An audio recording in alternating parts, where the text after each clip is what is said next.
साथियों, कुछ मेडिकल वजूहात के बिना पर मुझे भी कराची आना पड़ा। पर मैंने देखा कि सोशल मीडिया पर बहुत ज़्यादा बहस है कि कराची डूब गया, यहाँ पर बहुत ख़तरनाक हालात और सिचुएशन है। जो मैंने अपनी आंखों से देखा एज अ आउटसाइडर, यकीनन बारिश बहुत ज़्यादा हुई और मुसलसल जारी थी, रुकने का नाम नहीं ले रहा था। तो इस वजह से जो शहर है वो ओवरफ्लो ज़रूर की थी, मगर ऐसा नहीं था कि शहर डूब भी चुका था। ये अलग बात है कि जो कच्ची आबादियाँ हैं, वहाँ का जो इंफ्रास्ट्रक्चर है वो काफ़ी ख़तरे के ज़द में था और लोगों की छतें भी गिरी है, जानी नुकसान भी हुआ है। ये एक निहायत बदकिस्मती की बात है कि हमारे यहाँ शहरों की प्लानिंग नहीं होती है।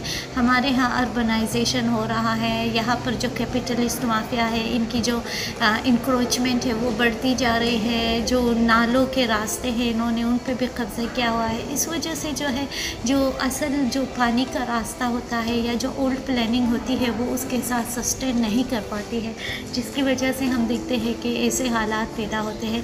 जैसा कि मैं खुद कोयटा शहर से हूँ और कोयटा शहर बहुत छोटा सा है, मगर चूँकि वो भी अब अर्बनाइज हो गया है तो 2 कतरे पानी का नहीं बरसते कि पूरा शहर में पानी उबल कर बाहर आ जाता है और ऐसे लगता है कि बहुत बड़ी तूफ़ानी आ गई है।